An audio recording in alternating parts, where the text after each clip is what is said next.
Okay, well, good morning, everyone. I'll declare our Future-Proof Public Transport Subcommittee meeting open. And Phil, could you do the opening karakia, please? Morena koutou. Whakataka te hau ki te uru, whakataka te hau ki te tonga, kia makina kina ki uta, kia mataratara ki tai, ehi aki ana te atukura, hei tio, hei huka, hei hauhu, tihei, mauri ora. Kia ora, thank you. Now, I'm going to do welcome and apologies together because we've got a few changes as we work through. So in terms of apologies, we've got Maxine from Hamilton City, Angela O from Hamilton City, got Angus Hodgson. Now, I'll just note and welcome Tracy Goodall, who is filling in for Angus. So welcome, Tracy, who is online. And I'd also like to extend a welcome to Gayleen Roberts in terms of Morena is for today, the Ngā Karo Atua Aotearoa representative on the committee. So I've got those two apologies from Maxine and Angela, three rather, and Angus. Are there any other apologies? No? Okay. Sarah, are you going to move that?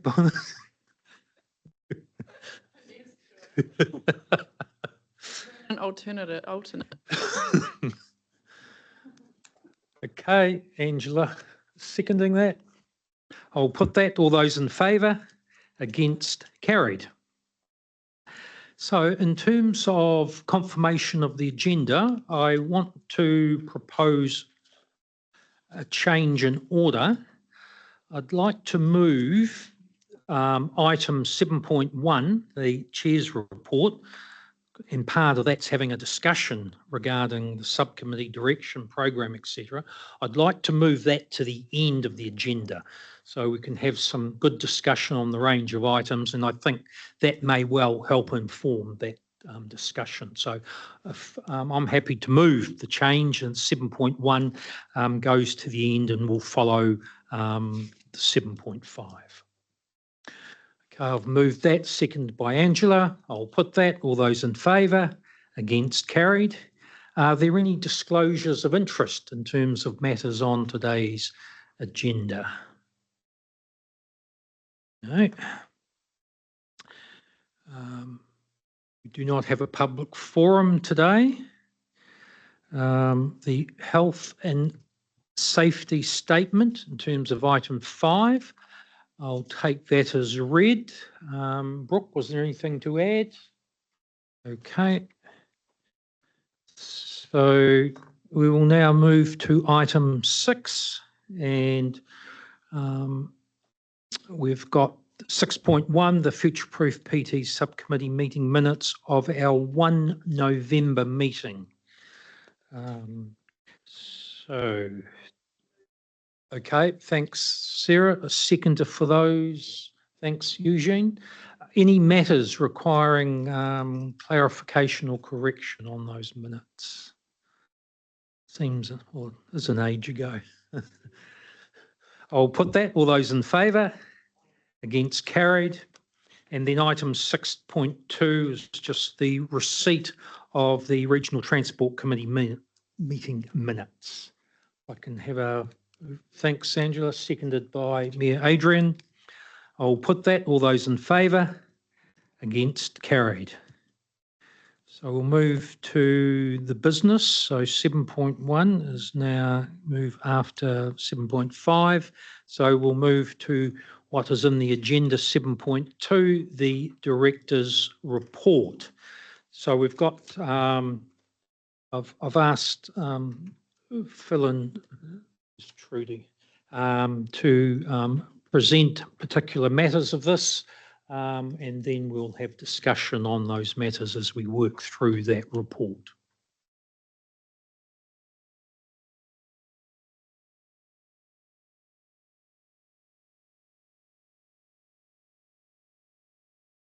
Welcome, Trudy.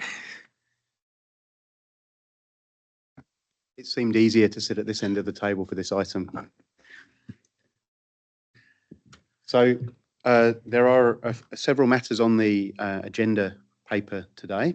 Rather than assuming the paper is taken as read, we thought there would be value in going through each of them individually and having questions on each as we go in order to make sure that the conversation is as full as it needs to be. So the first of those is the annual plan process that the Regional Council is working through.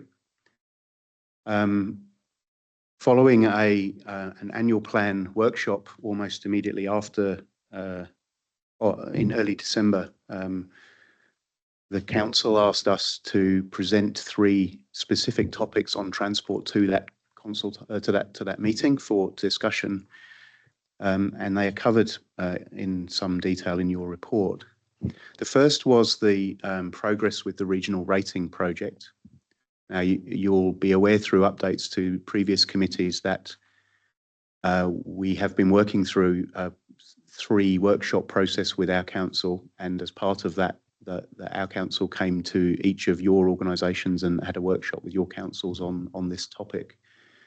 That has framed up now into a preferred approach for the model that would go into the annual plan process for consultation, based on a weighted distribution model, whereby a series of areas of the region are defined, and then a relatively simple but different approach can be applied to each. So the first is the central area of the urban area of Hamilton, and all ratepayers in that area would pay the same sum.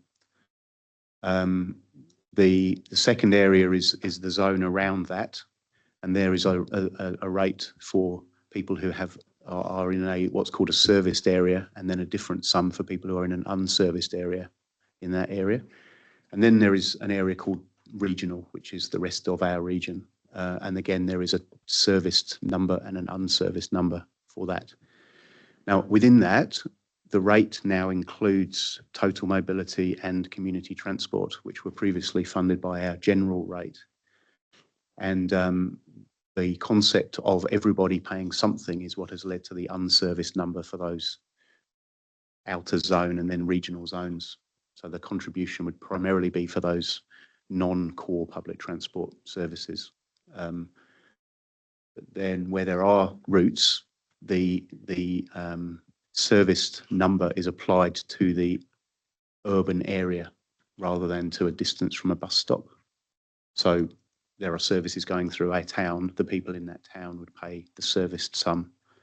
Outside that town, they would pay either serviced or unserviced, if that helps translate some of that. The modelling work, which I don't have in front of me for that, has looked at the costs in each of those areas and then applied them across the ratepayers in each of those zones, and looked at a uniform-based approach to that, and then a CV-based approach to that. And as a result of the conversation at the council meeting on the 5th of February, the 2 options that will go out for consultation in the annual plan are that everybody in the region would pay the uniform rate. So there would be a sum applied and every property would pay the same.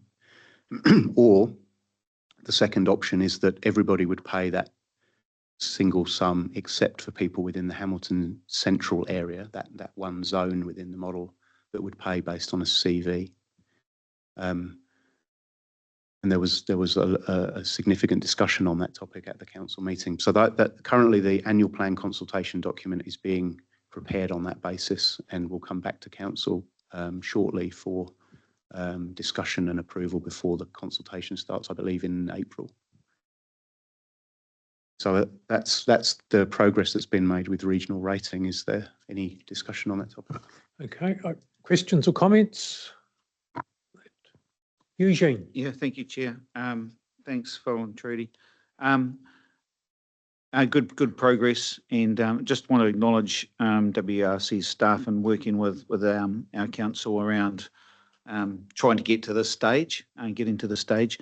What would be helpful, and if it's maybe if we can get that provided out of cycle of meetings, is just some dollar figures of what that is. So if we use example of Ngaruawahia, we've currently been rating that, as you know, and then we pay quarterly that amount. We collect that in general rates, but we do have a rating system that we can see what somebody in Ngaruawahia is paying, somebody out at Te Akau at the coast is paying, et cetera, et cetera. If we could possibly have a understanding of what a household in Ngaruawahia will be paying under that uniform charge because of the zones that you're talking about, and then what somebody in Te Akau or Tamahere would be paying, just because they're the questions that we're going to be asked during our consultation period. And I think it will be some of the main questions because of the change from us collecting to WRC collecting, and some of those questions have been asked now. So if we can be able to have some of those dollar figures as examples, would be very helpful during our consultation period. And also, I'm sure you'll be getting asked the same questions during your same time. So I think our consultation periods are pretty much the same time. And so we need to probably obviously work together in some of those catchments that there is an effect. So yeah, if we can possibly have them, and I know that Vishal has had a couple of emails with Kimberly in it as well. So don't want to double up on what's happening, but if we can just be able to have them maybe in the next few weeks would be very helpful. Thank you, Councillor. I was going to suggest, Kimberly, I don't know if you had anything you wanted to respond to that question with. Kimberly's been involved in the work from our perspective. Kia ora koutou. Kia ora, Councillor Patterson. I've been in discussions with Vishal, as you've mentioned, and we are doing that very thing that you've suggested. So I understand your council's going through a long-term plan process this year. So we will have some figures and comms around that available for that. Okay, no, thank you very much. I've got Sarah, then Mayor Adrian, and then Liz. Thank you, Chair.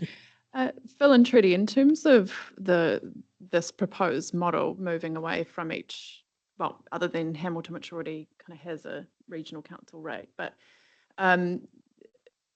moving away from the model where the TAs make decisions around funding or not funding bus services, how do you intend to ensure that the views of each TA is adequately reflected in decisions made on rating and funding public transport services for the areas, particularly, I guess, in the light of the fact that you've got in some areas only one or two representatives out of a whole council who are elected by people in that area.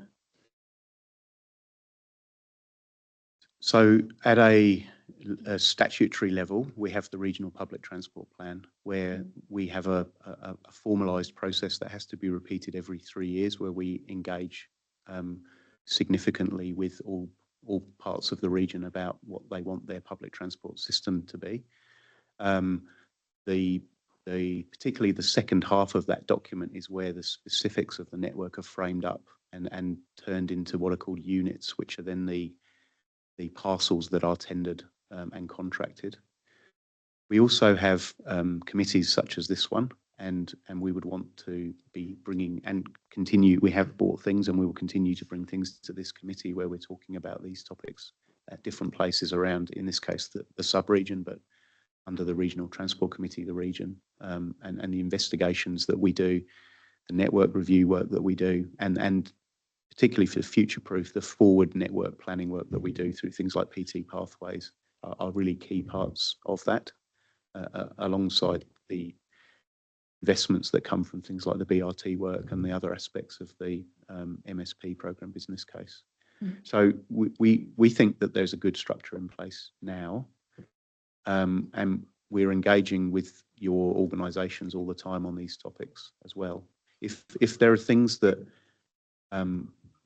we adjust or change as part of the reset that occurs each triennium, then that would be something that I think we would be very happy to talk about at each of your councils, and then through into this regional discussion, sub-regional discussion. But it doesn't feel to me like we're doing it particularly badly at the moment, but I'm interested in thoughts. How do you ensure that at a councillor level that there's proper discussion and views are being taken there, not just at a staff level with these various councils? Is that within the regional council or within other councils? So hearing the needs from each territorial authority and hearing that from not just the staff but the councillors, and ensuring then that all regional councillors here have a good understanding of the needs of each of those TAs. So each of your organisation appoints people to be on these committees, and we trust that you're coming with the views of your organisations to these discussions. As a regional council, that the conversation about how the important topic of transport is understood by all of our councillors, and how we can build that knowledge across public transport, but also national transport networks, road and rail, is a topic that we're already talking about in the context of building that knowledge through the rest of this triennium and beyond. I don't know whether the councillors wanted to add anything to that. I mean, I note that we've moved the discussion around the structure of this meeting To the committee end, to yes. the end, so I will put that to one side, but I'll wait for the next item in terms of your annual plan to ask some further questions and make comments. But I would say that right now, from Hamilton's perspective, we don't feel like we've been listened to through the annual plan process. And there is a huge disconnect between, and from at least my observations, between what Hamilton's growth needs are, what our land use planning is. We've signed off a district plan change, which prioritises huge amount of intensification along a corridor, which is based on the premise that there will be rapid transit there, and at the very least, a frequent, reliable bus service. And I'm not confident that there's a good understanding from all of the regional councils who are then making decisions on whether or not to fund those services. So I'm going to leave, I'll leave that there because there's further discussion. Yeah, later, there might but- be some but further I explanation. guess, while in theory, this idea of moving to this regional rating model is clean and tidy and administratively, makes sense, I am starting to feel concerned that there's just so much disconnect. I'm not feeling the confidence I felt in it maybe last year. So I'm just raising that now because I want to not have any surprises if we're, looking at this from a different view now. You're Adrian. Interesting. I guess my question is around the different levels of service across the region, because obviously there's the needs and the different levels of service. So I look forward to that, understanding that a lot better when you get the numbers, because obviously even within our district there's different levels of service. So yeah, and I get it that there's got to be funded somehow, but our district sort of sits out on that interesting space, but it's in that outer region, so it's different. But again, we've got total mobility and the community transport, so it'll be the narrative around when you come talking to the communities of what it's actually paying for, what their regional council rate is paying for, because all they'll see is a bus. They won't think about the other things. So really stress that importance. But again, it comes down to, I suppose, community good and how much do communities want to pay for something that don't necessarily use. But anyway, just saying. Thank you. Look forward to that data anyway. Phil. Yeah, absolutely, and I think that will help. But just from your district's perspective, you're in an interesting position where you're in both of those two kind of outer zone and then the regional zone, and as a result, there are different ways that towns across your district would be charged, and some would see a change, and some would see less of a change or a reduction as a result, and that reflects the services that are operated. So there's going to have to be some really clever communications around that, because it's not vanilla. But yeah, understand the method. Got Liz, then Angela. Look, I think largely my questions been answered now. Really interesting, Sarah, your comments actually, because obviously Cambridge in particular is seeing a lot of growth in the urban area, but also in the outside of Cambridge as well. So we also, I guess, have those stresses and strains on trying to accommodate for growth, but also to ensure that those moving to our town can hop onto PT and that we're planning for it. It's that planning for it in advance. So look, for me, there's no major red flags at the moment, but take your point. As a bigger city, I suspect you've got the bigger strain. Eugene, your points were interesting. You're going through a long-term plan. We are as well as Bypass. So that 1 July 2025, it probably hadn't really hit me that was a definite as councillors. So perhaps we just need to make sure that if it's being fed into our team, that it's coming through to us as well. So that was just a small comment, but I'm sure that you're communicating that well. We just need to get it to our level as well around the public transport. Yeah, we still have it on our long-term plan. We still have it in year 1. So that's why it was a bit of a surprise. Thank you. Angela. I was going to just sorry, say Phil. that the decisions that the Regional Council made as part of its 2024 to 2034 long-term plan were very clear. I thought that the transition would occur from that mid-2025 date. And as a result, giving notice to everybody else that would change. There's probably a technical process we need to go through just to make sure that that's clear. Angela. Yeah, thank you. Thank you to everyone who's contributed so far. I guess for us at Regional Council, moving to that regional rate has been 5 years in the process. And just looking at the big picture, it is about efficiency from a rating point of view, but it's also about removing those paper boundaries that between districts so that we can provide our people with, seamless connections as well. So, I guess for me, Sarah, some of your points will be covered 7.1 when we talk about the governance and that moving forward. And for us at Regional Council, I suppose it's about building those relationships maybe more strongly with our TA partners, ensuring that we do bring you on the journey and there's no miscommunications, etc.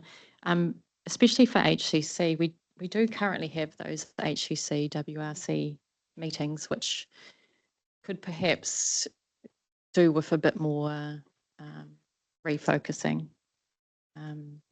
but that's probably an offline discussion. Probably for me, the disappointing thing that you mentioned, Sarah,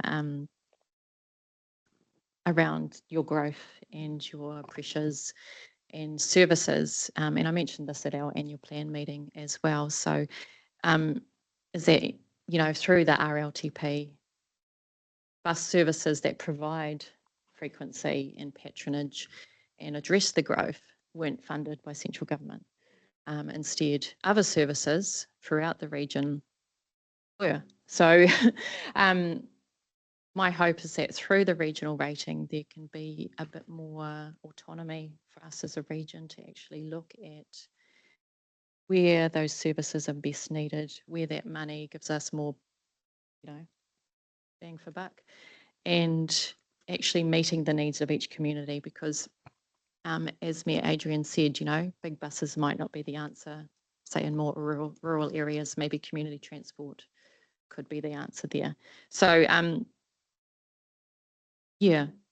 I think given the current environment with central government and the long-term view of our council towards the regional rating, I feel a comfort that we are in a good place. And probably for us as governors, we just need to work on those relationships a little bit more. But I think staff have done a stellar job through the process. And as Eugene said, we're building towards something good, but getting that detail for you all will be crucial as well. So we'll pick up some of those points in 7.1. But thank you. Gailing. Morena. So nā karu atu is made up of mana whenua tangata whenua and iwi. So my issue is probably around communication around the changes that would be. So we have a communication how we do things too, but how you get that across to people will be difficult because many of Ngā Karu interested parties in the Hamilton City area. So yeah, that communication about changes are probably what I'd be more concerned about. Thank you. Yes, that's a good comment, and we'll do our very best to make sure that that's considered, and we do what we need to do to make sure those messages are very clear, and we're engaging directly and openly with all of your groups on that topic. Can I just ask, is there a Māori way of doing that? I don't want to be prejudiced or anything, but Ngā Karu Atua is a Māori organisation. Is there a Māori way of doing that?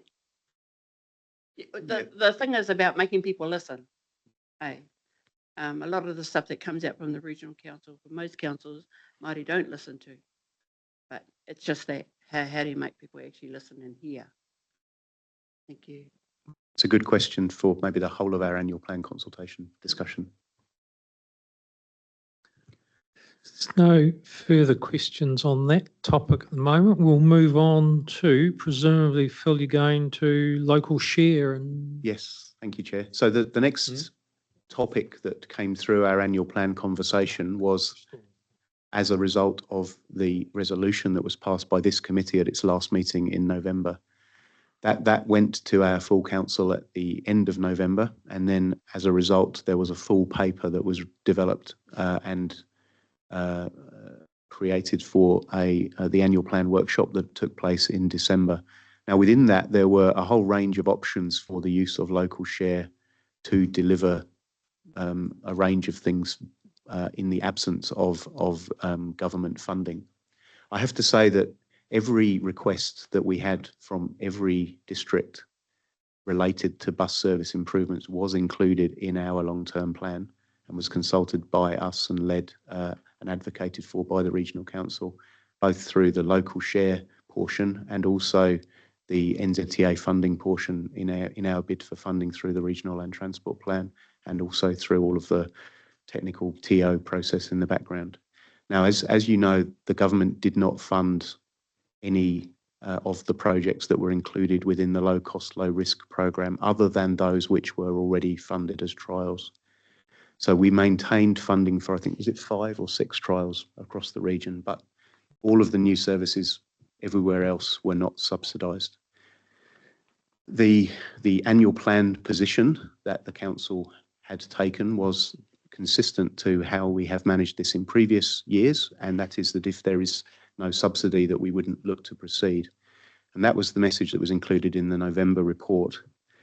Now, as a result of the resolution, that full paper included the options of continuing with all of the bus services that were identified in the plan as local share funded only, or continuing specifically with routes that connected into growth areas that were identified in the Hamilton area and in Future Proof. And the third option that was identified was to put some investment into completing the real-time signs network for Hamilton that, as we've talked to the committee about previously, we had looked originally to have that 100% funded from the Climate Emissions Reduction Fund, which was stopped by the new government. And then they had asked us to put that into the low cost, low risk program, and then they didn't fund it there either.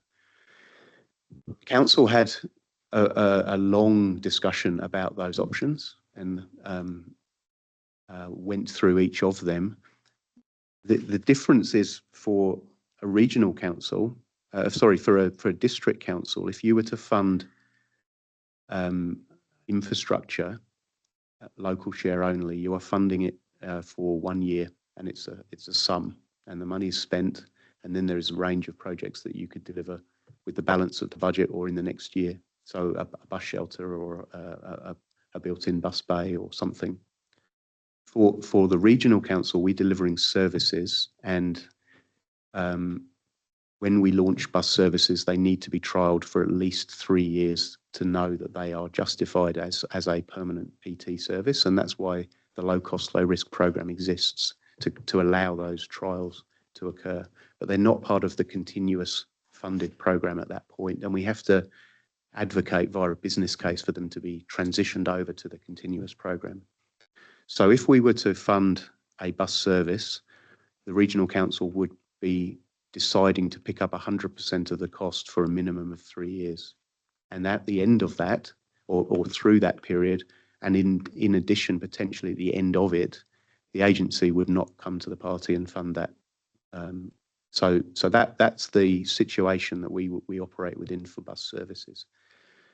And as I say, council talked at length about that topic, and as a result, suggested that even though the previous position had been that we wouldn't look to fund anything with local share that wasn't subsidised, that the real-time signs project should be taken forward and built into the paper that went to our council on the 5th of February.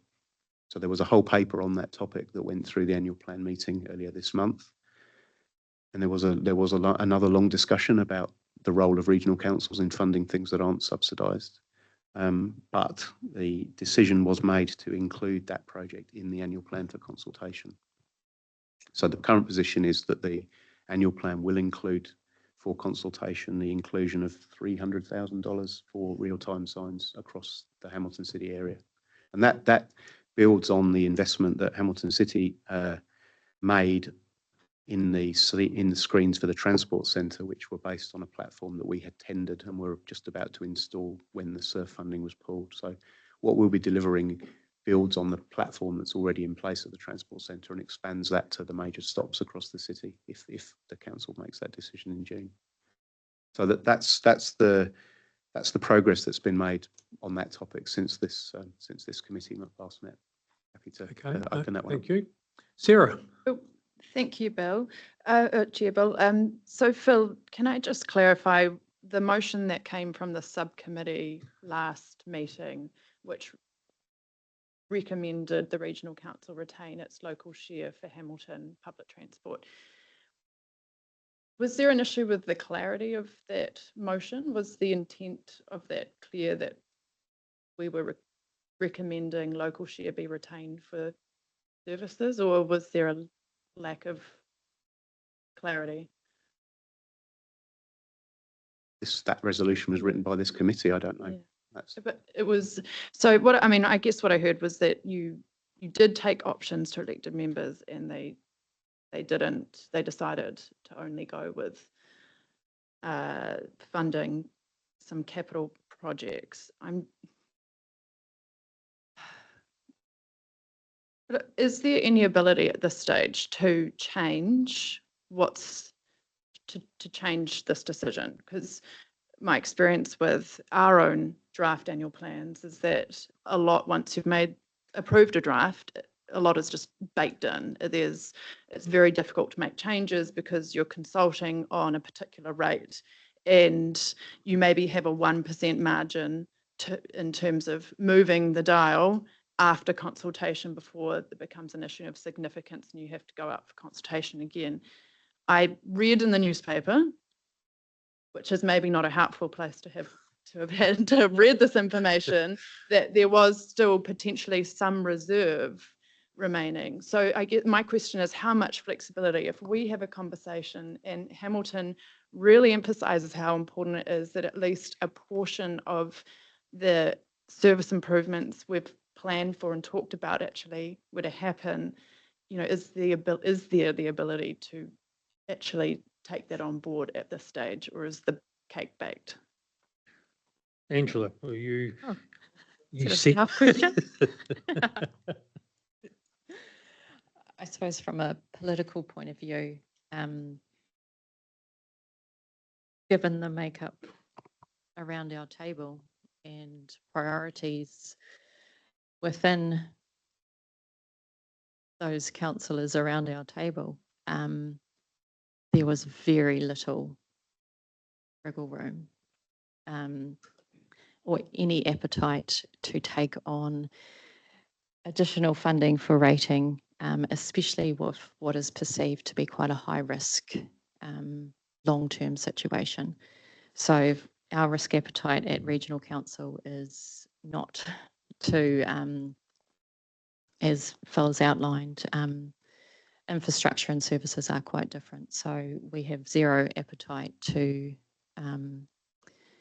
take on services that aren't co-funded. The exception would be the real-time information. And I'm just reflecting back on the resolution, which was to retain local share for future PT improvements. Services weren't exactly mentioned within the resolution exactly.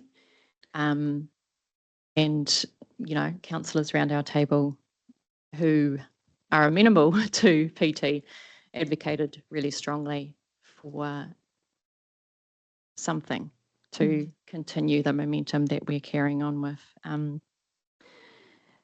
So, yeah, in my opinion, I think there's no chance that this could be revisited, given the makeup of our council at the moment. My question would be, and I have asked this previously, is what could we do within the current funding envelope creatively to get some services working together in that northeast through Chartwell into the city, you know, and I understand that is being looked at through the performance service review, probably using the wrong words, but yeah, to try and step towards the Rototuna rocket so that when the funding is available, we are ready to go. So similar to what we did with the Meteor combining services, which I know upsets a really small percentage of people whose local bus gets taken away, but the frequency and the patronage kind of, you can't win them all. Yeah, so just would be keen to hear maybe some numbers around what that risk would be for if we were just to take on that whole risk of the Rototuna rocket for 3 years and what that rating impact would be. And yeah, just probably clearly direct staff again to, yeah, we've heard the desire through this committee for ever since I've been on last triennium and this triennium to get another fast and frequent. You know, we've done really well with the Meteor, but this eastern side of the river really needs something as well. So yeah, how can we, within the current funding envelope, get creative and actually deliver what our residents need? So I'll leave that with you. I might make a quick comment on that, if that's okay. So that topic is well discussed.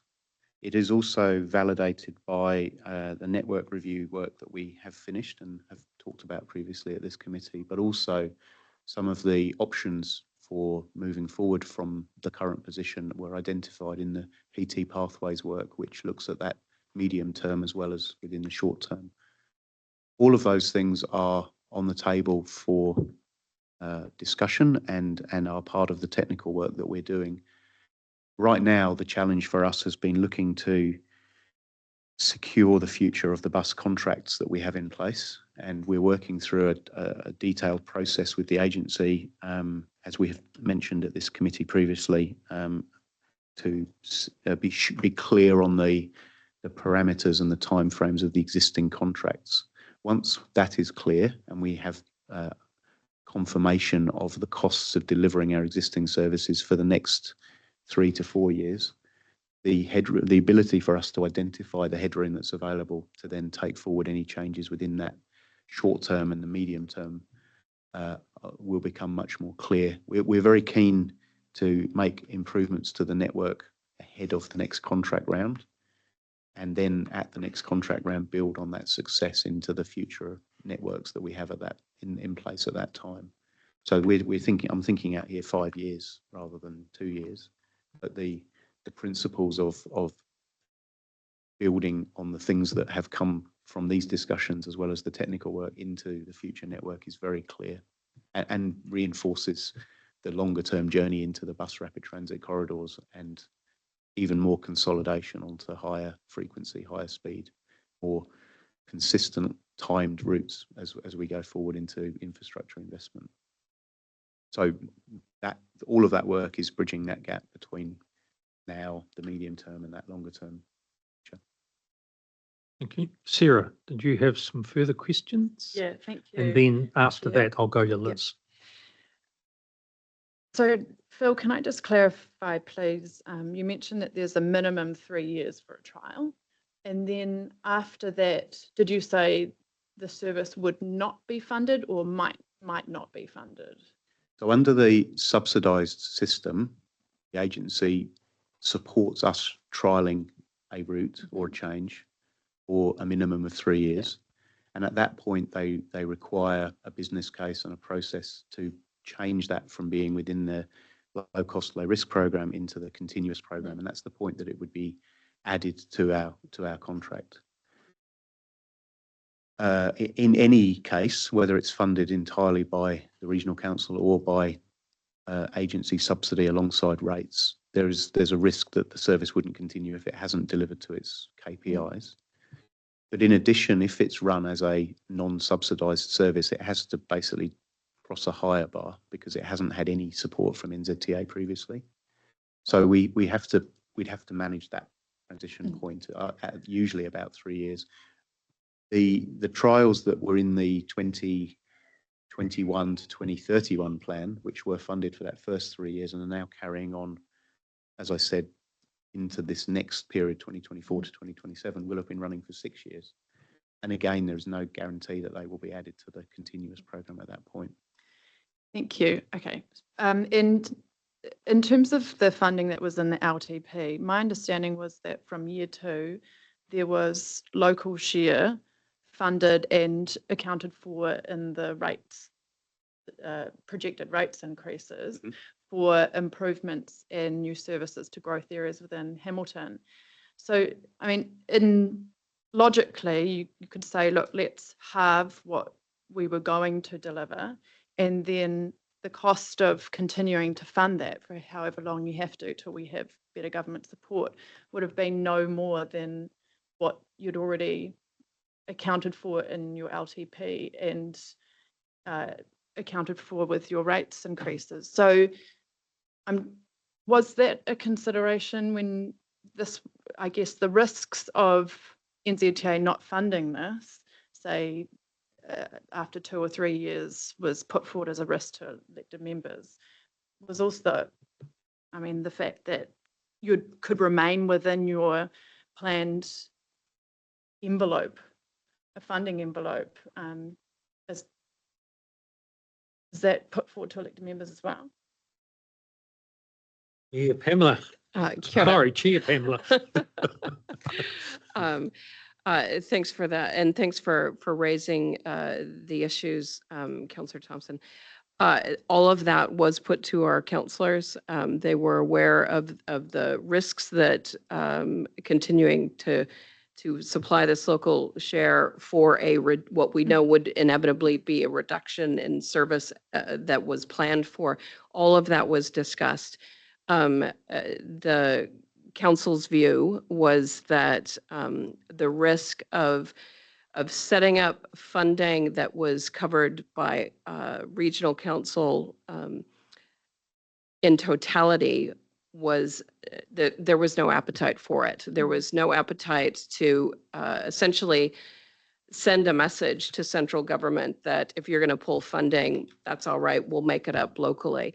That is not the view of council is that would not be a sustainable way going forward. We couldn't approach other transport routes in the same manner. So it was fully explained to councillors. The view of council was that was not a risk that we were willing to entertain. In terms of the willingness to explore how we might support the real-time signage, there was appetite for that, and that has been discussed at our annual plan meeting, and there is support to explore that further through our annual planning process, but that's the extent to which we could go. So I understand that is frustrating, and I certainly understand your viewpoint as a councillor. there were other councillors within Hamilton City who had different views on the funding of public transport. And we as a council have to take all of those viewpoints into our consideration, as well as the views of our other TA partners, and try and establish a consistent approach to regional transport across this region. I suppose that is the origin of this regional rating for public transport, is to create some consistency in approach, because if we have a consistent approach across the Waikato region, and also a consistent approach as to how we approach interregional travel, that allows us to have a clear, focused conversation with central government about how they position themselves in terms of supporting public transport going forward. Okay, thank you. I'll just make a couple of comments. I appreciate your responses. Thank you. So our council has, since I've been on council, which isn't a long time, but generally we've gone, okay, if NZTA isn't going to co-fund this, then we're not going to do it. And last term, we had the same kind of decision in front of us with various projects, and some didn't go ahead because we didn't get co-funding. What we've actually, this time around, we've realised, well, we can't stop responding and preparing for the growth that the city is experiencing completely. Because we would have had to completely stop our whole program if we just decided that would only fund what NZTA would fund. It would have been maybe one or two very tiny things that we could do. And as a city, we decided that that was not actually acceptable. And in the end, we had unanimous support from councillors to retain our local share. That is a massive milestone given how divided our council can be on transport. And so I do think that that should be taken into account, our continued commitment to delivering on the future-proof work and delivering on, I guess, responding to that growth should be considered. Other TAs have, I think, largely made the decision to not fund what hasn't been subsidised. And yeah, I don't see it being right that our commitment there is then kind of dismissed, or it was considered, right, but that a blanket approach should be taken. Yeah, so, and I do think, there was the ability to stay within a funding envelope. I understand that, you've got the dynamic you do around the table in terms of councillors' views on funding public transport, but it is, my concern is that, if we have the same approach from central government for another 3 years, then we potentially have, 8-9 years where we have one or two service improvements for the fastest growing city in New Zealand, and that's not sustainable. So I would really like our councils to meet face to face on this issue. I will bring it back to our council as well. Even if we have that discussion face to face and your councillors still decide not to do something, then at least we know that we've tried and we've communicated that directly, because I think we don't have any direct communication with the majority of your councillors. We enjoy working with you guys, in Hamilton, but for the majority, I don't know if I've even met some of them, and maybe that relationship building is what's missing here. Who knows? Yeah. And I certainly would support that opportunity going forward. When we came to meet with Hamilton City Council, when we were doing our pre-engagement around our regional public transport rating, it would have been fantastic. That was a great opportunity for Hamilton City councillors to all engage in that process. As you know, not everybody was there. So I certainly think, as Councillor Strange indicated, we might be able to utilize our meeting between WRC and HCC governors to more effectively work through the collective view on these types of matters. But as I've said, I think that the direction of travel from WRC in relation to this particular matter is fairly honed at this point, but certainly take your comments on board about how we might more effectively engage. Kia ora. Hey, Liz. Just make a quick comment before I start my question. Look, I mean, this is that whole rock and hard place situation, isn't it? Where regional council have only, you know, so much funds, I suppose. But what I want to remind everyone is that most of us in this future-proof relationship, we are tier 1 councils. We are high growth councils, which I think speaks to Sarah's point. Sometimes we have to be a bit bolder. So it's an awkward situation, but I appreciate that both parties are doing the best that they can with the funds that they have and the means that they have at the moment. But being a tier 1 council is, and the pressures you have around growth and our necessity to try and accommodate PT within the growth, that's always got to be the goal. So I appreciate this is not an easy place for us all to be in. I was just going to make a point. Thank you, Phil, for the report. Sorry, and I just wanted to check in with you on the real-time display, which I thought was a fabulous consideration that Regional Council is going to look at later on this year. Can that be extended to the regions as well, do you think? I'm looking at Cambridge and Te Awamutu, and I see it's the word urban is in there, so I suspect it's just the city. But, you know, it does really show the real time is something that I think when you look overseas, look at some of our other larger cities around New Zealand, you know, it's actually it's a fantastic tool for passengers to have. So I just wanted to understand whether that could be an extension perhaps. Look, through the chair and in response, the initial piece of work that was done was looking at Hamilton-centric, purely with a view that we wanted to capitalise on the great work that's happened at the Transport Centre. However, look, if this does progress, there could be opportunity when we are engaging to tender and formalise an order. It's conceptual at the moment in terms of what we've prioritised. It is driven by patronage, obviously, and informed by that. But there could be opportunity, absolutely. Look, thank you for that. I think it's just something just to keep our mind on that some of the larger regional towns are growing, you know, very, very quickly, and I think it's a fabulous tool. And I just want also just in terms of key work streams that might be, you know, coming up in the future, or just to keep flying that Waipa flag, of course, is our internal public transport desires that we have for our larger 2 towns, Cambridge and Te Awamutu, that we still really are lacking any ability for our people to be able to move around freely with some form of public transportation. It's very limited at the moment, so it is something as we grow, we're very keen to continue to prioritise with you. Maybe just a comment on that. As part of our work programme for the year, we're looking to bring a paper back on a topic that would pick that up in May. So. If nothing further, we'll move to the next topic. Thanks, Phil. It would be best if you let Trudy speak to this one. Thank you, Phil. Just a change of voice.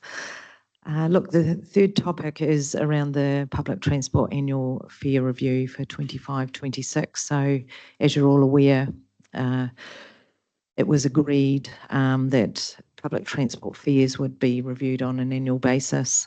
So this paper is in support of that, with a suggested need for a fare increase of 6.4%, which is reflective of the operational cost base that we see for the 25-26 year.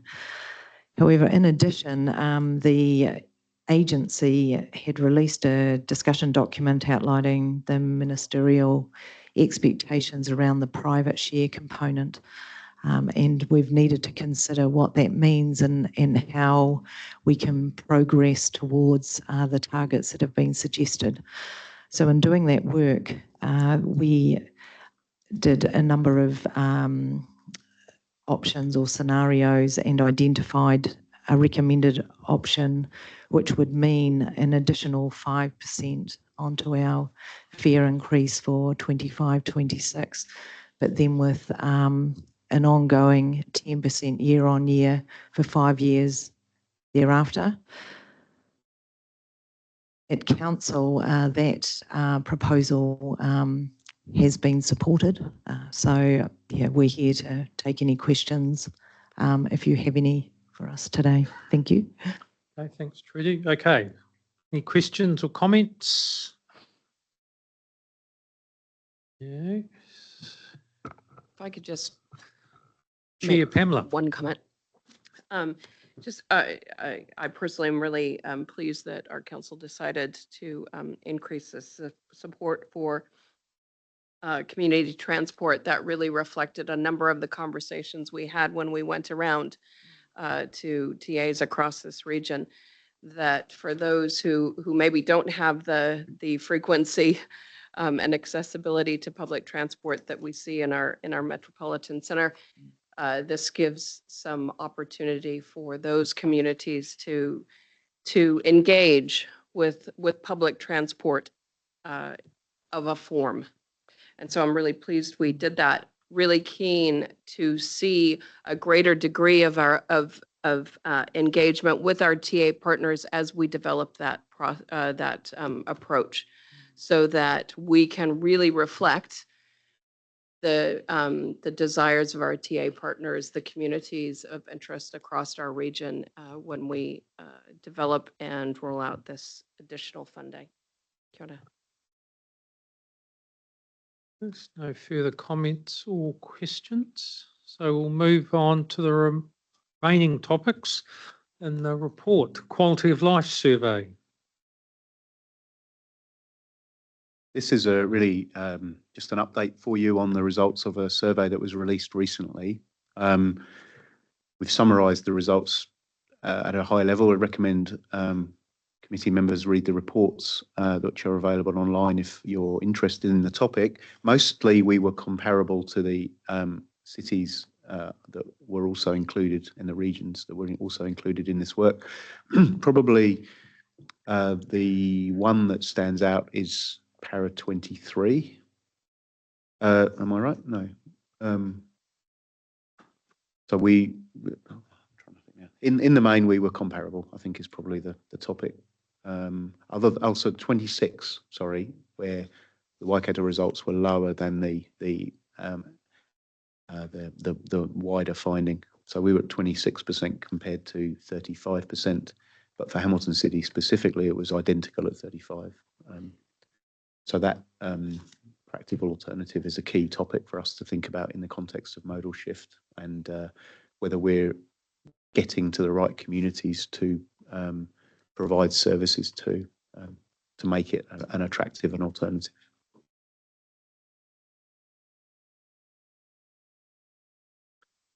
Questions or comments on that?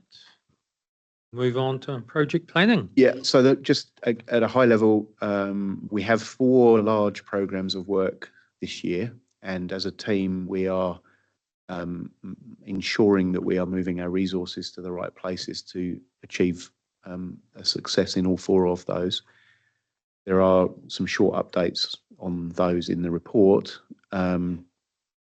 I don't necessarily propose we go through each one individually, Chair, perhaps if there are questions on that. But there are papers that are coming through to the May committee and the August committee on that topic, and also to the equivalent timeframes for the Regional Transport Committee as required.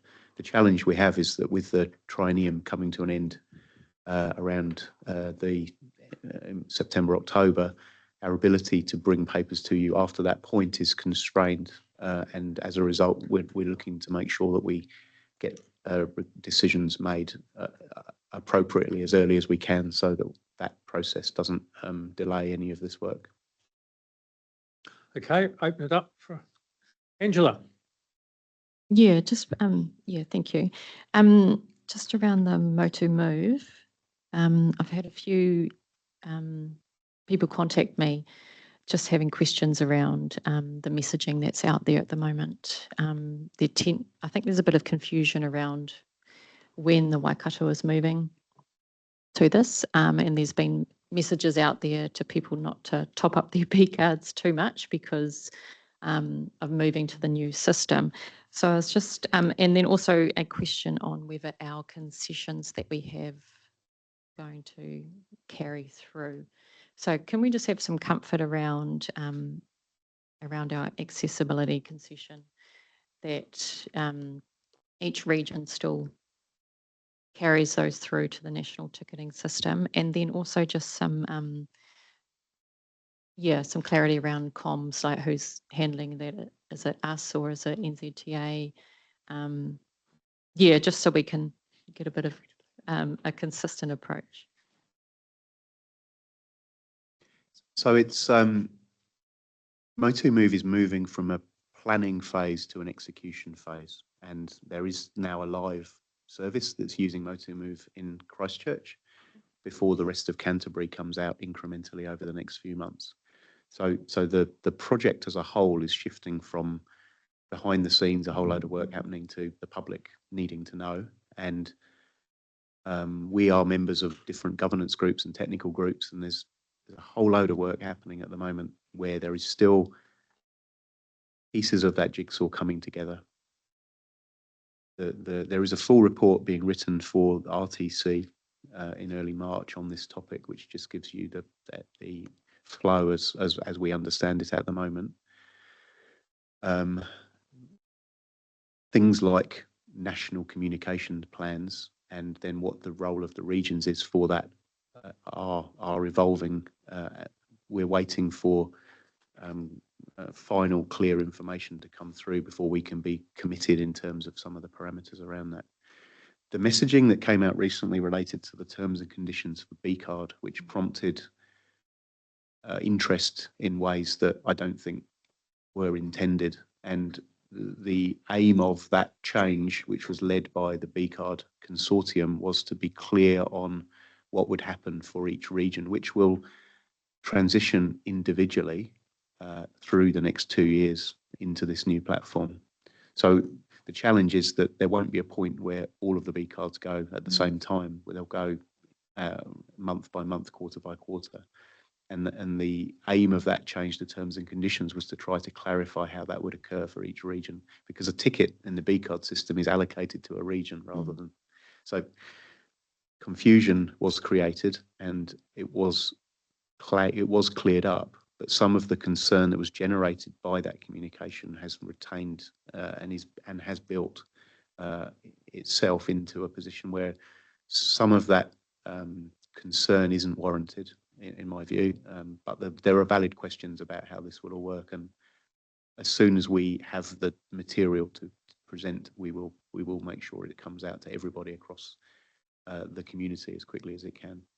In terms of fare structures, concessions, clarifications and products that regions operate, the plan currently is that that autonomy will remain, right down to how each region manages the refunds of the B card into the new system or transfers the balance. Now that's fine, and it means it protects, we believe, what we have.